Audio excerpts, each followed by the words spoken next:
ഞാനിന്ന് ഈ വീഡിയോയിലൂടെ പറയുന്നത് 2-പോൾ RCCB പ്രൊട്ടക്ഷൻ മെയിൻ സപ്ലൈക്കും ഇൻവെർട്ടർ സപ്ലൈക്കും എങ്ങനെ കണക്ട് ചെയ്യാം എന്നതിനെ പറ്റിയാണ്.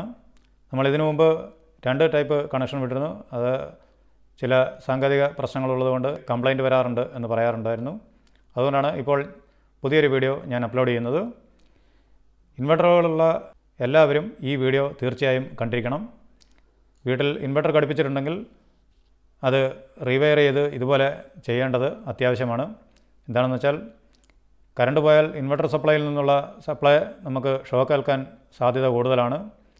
ഏതെങ്കിലും കാരണവശാൽ ഷോക്കേറ്റാൽ നമ്മുടെ ജീവന് തന്നെ ഭീഷണിയാണ്. അതുകൊണ്ടാണ് രണ്ടാമതൊരു RCCB കൂടി നമ്മുടെ DBയിൽ കണക്ട് ചെയ്യണം എന്ന് പറഞ്ഞത്.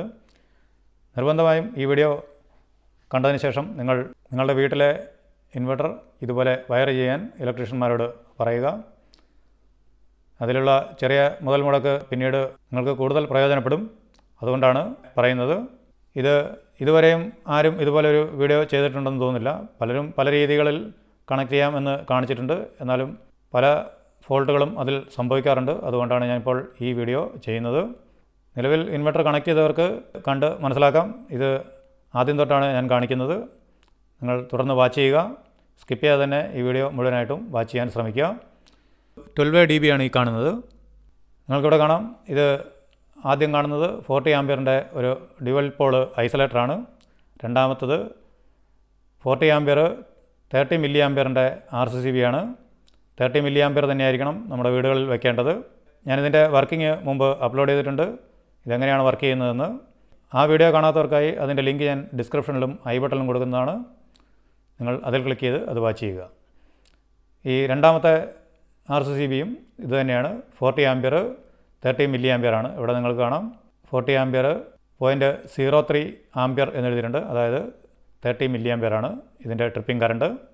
MCBകൾ നിങ്ങളുടെ ലോഡിനനുസരിച്ച് വയ്ക്കേണ്ടതാണ്. പവർ ലോഡിനൊക്കെ, അതായത് മോട്ടോർ പോലുള്ള ലോഡുകൾക്കൊക്കെ 10 ആംപിയർ ആണ് സാധാരണയായി കൊടുക്കുന്നത്. ലൈറ്റിംഗ് ലോഡുകൾ 5 ആംപിയർ 6 ആംപിയർ ഒക്കെ കൊടുക്കാറുണ്ട്. പവർ സോക്കറ്റുകൾക്കും മറ്റും 10 ആംപിയർ തന്നെയാണ് നമ്മൾ ഉപയോഗിക്കാറുള്ളത്. അതുപോലെ തന്നെ ഇവിടെ നിങ്ങൾക്ക് കാണാം 2 ന്യൂട്രൽ ലിങ്ക് ബാറാണ് ഇവിടെ കാണിച്ചിരിക്കുന്നത്. ഇത് ഇൻവെർട്ടറിനും മെയിൻ പവറിനും രണ്ടായിട്ടാണ് കണക്ട് ചെയ്യേണ്ടത്.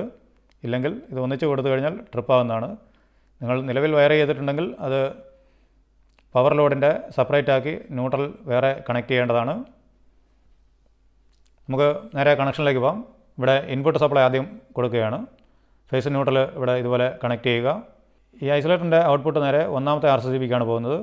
ആദ്യം ന്യൂട്രലാണ് കണക്ട് ചെയ്യുന്നത്. ന്യൂട്രൽ ഇതുപോലെ കണക്ട് ചെയ്യുക. 2 RCCBകൾക്കും ന്യൂട്രൽ ഇതുപോലെ കണക്ട് ചെയ്യേണ്ടതാണ്. ഈ 2 RCCBകളുടെയും ന്യൂട്രൽ ഔട്ട്പുട്ട് ഈ 2 ലിങ്ക് ബാറിലേക്ക് ആണ് കണക്ട് ചെയ്യുന്നത്. ഇതുപോലെ കണക്ട് ചെയ്യുക. ഇതുപോലെ ന്യൂട്രൽ 2 ലിങ്ക് ബാറിലേക്കും കണക്ട് ചെയ്ത് കഴിഞ്ഞു.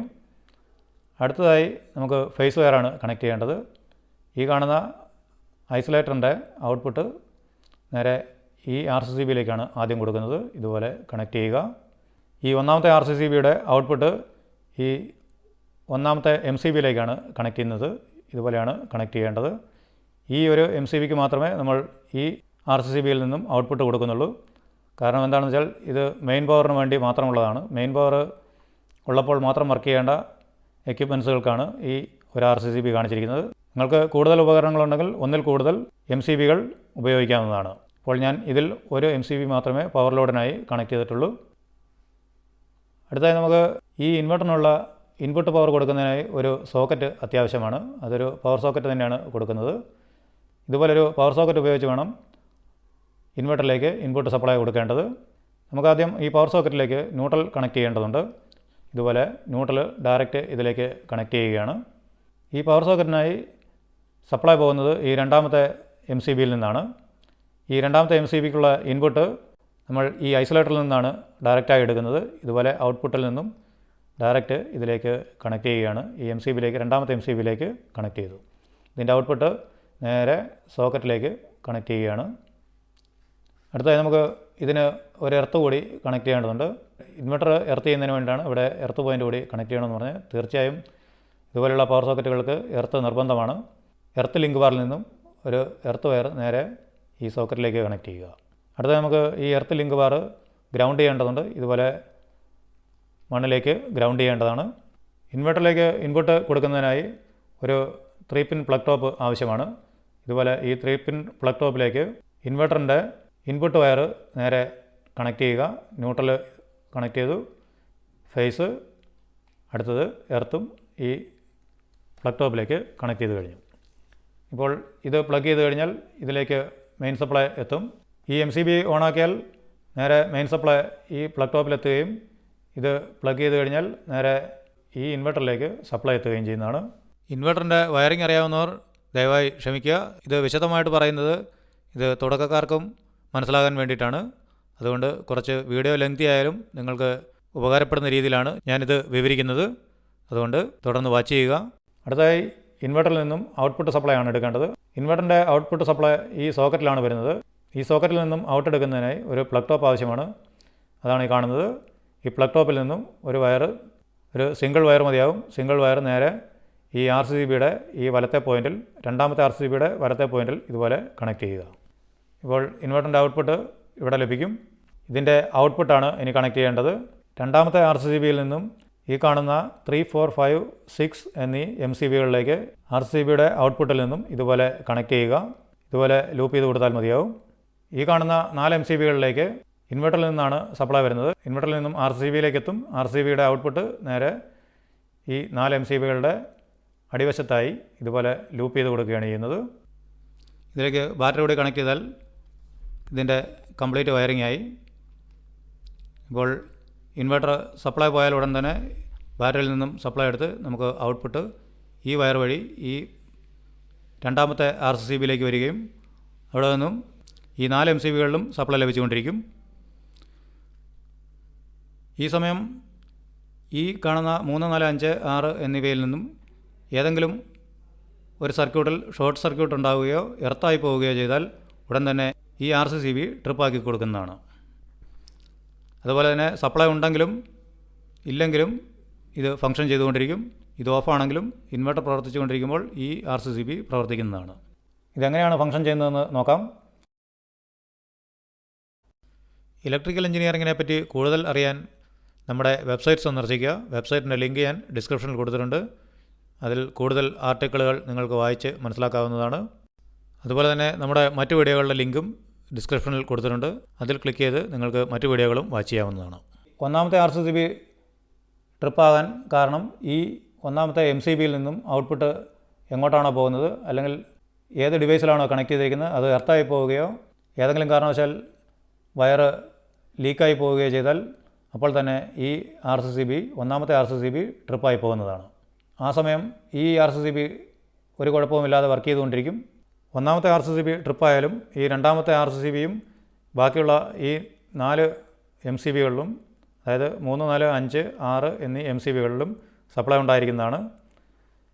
എന്താണെന്ന് വെച്ചാൽ ഇതിന് സപ്ലൈ പോകുന്നത് ഈ ഐസൊലേറ്ററിൻ്റെ ഔട്ട്പുട്ടിൽ നിന്നും ഡയറക്റ്റ് രണ്ടാമത്തെ MCB വഴി ഇൻവെർട്ടറിലേക്കാണ്. ഇൻവെർട്ടറിൽ നിന്നും ഔട്ട്പുട്ട് നേരെ RCCBയിൽ വന്ന് അവിടെ നിന്നും ഔട്ട്പുട്ട് MCBകളിലേക്കും എത്തുന്നതുകൊണ്ട് ഈ സെക്ഷൻ വർക്ക് ചെയ്തുകൊണ്ടിരിക്കും. രണ്ടാമത്തെ സെക്ഷൻ വർക്ക് ചെയ്തുകൊണ്ടിരിക്കും. അതേസമയം രണ്ടാമത്തെ RCCBയുടെ ഔട്ട്പുട്ടിൽ എവിടെ നിന്നെങ്കിലും ലീക്കാവുകയോ എർത്തായി പോവുകയോ ചെയ്താൽ അപ്പോൾ തന്നെ ഈ രണ്ടാമത്തെ RCCB ട്രിപ്പാക്കി കൊടുക്കുന്നതാണ്. ആ സമയം ഒന്നാമത്തെ RCCB ട്രിപ്പാകുന്നതുമല്ല. അതായത് പവർ കണക്ഷൻ ഉള്ളിടത്തൊക്കെ ഈ സപ്ലൈ ലഭിച്ചുകൊണ്ടിരിക്കും. ഈ ഇൻവെർട്ടർ ലോഡ് മാത്രമാണ് ട്രിപ്പാകുന്നത്. പല വീഡിയോകളിലും പല രീതിയിലാണ് ഇത് കണക്ട് ചെയ്യുന്ന രീതി കാണിച്ചിരിക്കുന്നത്. ഈ മെത്തേഡ് രണ്ടും സെപ്പറേറ്റ് ആയിട്ടാണ് വയറിംഗ് നടക്കുന്നത്. അതുകൊണ്ടാണ് ഇത് രണ്ടായിട്ട് ട്രിപ്പാകും എന്ന് പറഞ്ഞത്.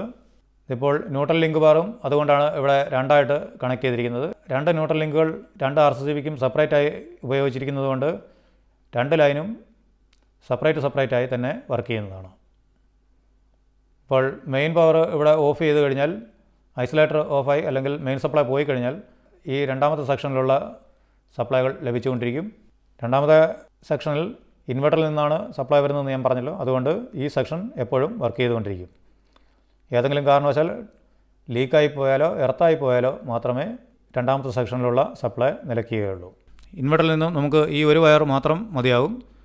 കാരണം എന്താണെന്ന് വെച്ചാൽ നമുക്ക് RCCBയിലേക്ക് ന്യൂട്രൽ ഇവിടെ നിന്നും ഡയറക്റ്റ് എടുത്തിട്ടുണ്ട്. ഈ ഐസൊലേറ്ററിൽ നിന്നും ന്യൂട്രൽ RCCBയിലേക്ക് രണ്ടാമത്തെ RCCBയിലേക്ക് ഡയറക്റ്റ് വരുന്നതിനാൽ ഈ ന്യൂട്രൽ ലിങ്ക് ബാറിലേക്ക് എപ്പോഴും ന്യൂട്രൽ ലഭിച്ചുകൊണ്ടിരിക്കും. അതുകൊണ്ട് ഇവിടെ നിന്നും 2 വയർ എടുക്കേണ്ട കാര്യമില്ല.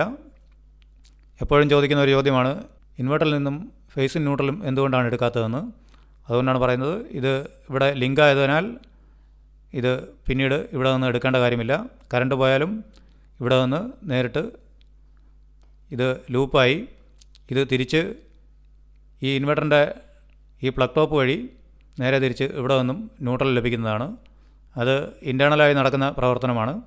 സപ്ലൈ നമ്മൾ ബ്രേക്ക് ചെയ്താലും, അതായത് ഈ ഐസൊലേറ്റർ ബ്രേക്ക് ചെയ്താലും ന്യൂട്രൽ ഈ ഇൻവെർട്ടറിൽ നിന്നും ലഭിച്ചുകൊണ്ടിരിക്കുന്നതാണ്. ഇത് എല്ലാവർക്കും മനസ്സിലായെന്ന് വിചാരിക്കുന്നു. ഈ ഇൻവെർട്ടറിൽ ന്യൂട്രൽ മാത്രം കൊടുക്കാത്തത് എന്തുകൊണ്ടാണ്, ഫേസ് മാത്രമായി കൊടുക്കുന്നത് എന്തുകൊണ്ടാണ് എന്ന് മനസ്സിലായെന്ന് തോന്നുന്നു. ഈ വീഡിയോ ഇഷ്ടപ്പെട്ടാൽ ലൈക്ക് ചെയ്യുക, നമ്മുടെ ചാനൽ സബ്സ്ക്രൈബ് ചെയ്യുക. തുടർന്ന് വരുന്ന ബെല്ലൈക്കണിൽ ഓൾ നോട്ടിഫിക്കേഷൻ എനേബിൾ ചെയ്ത് കഴിഞ്ഞാൽ ഞാൻ ഇതുപോലെയുള്ള പുതിയ പുതിയ വീഡിയോകൾ അപ്ലോഡ് ചെയ്യുമ്പോൾ അപ്പോൾ തന്നെ നിങ്ങൾക്ക് നോട്ടിഫിക്കേഷൻ ലഭിക്കുകയും അപ്പോൾ തന്നെ നിങ്ങൾക്കത് വാച്ച് ചെയ്യാവുന്നതുമാണ്. ഈ അറിവ് മറ്റുള്ളവരിലേക്കും നിങ്ങളുടെ സുഹൃത്തുക്കൾക്കും ഷെയർ ചെയ്ത് കൊടുക്കുക. ഇപ്പോൾ എല്ലാ വീടുകളിലും ഇൻവെർട്ടർ ഉള്ളതുകൊണ്ടാണ് ഞാൻ ഷെയർ ചെയ്യാൻ പറഞ്ഞത്. ഇതുപോലെ ഇപ്പോൾ നിലവിൽ ഇൻവെർട്ടർ ഉള്ളവർ ഇതുപോലെ വയറിങ് മാറ്റി ചെയ്യാൻ ശ്രദ്ധിക്കേണ്ടതാണ്. കാരണം ഇൻവെർട്ടറിൽ നിന്നും ഷോക്ക് അടിച്ചാൽ യാതൊരു പ്രൊട്ടക്ഷനും ലഭിക്കുന്നതല്ല. അതുകൊണ്ടാണ് ഇതുപോലെ വയറിങ് ചെയ്യണമെന്ന് പറഞ്ഞത്. മറ്റൊരു ടോപ്പിക്കുമായി നമുക്ക് അടുത്ത വീഡിയോയിൽ കാണാം. Okay friends, thanks for watching.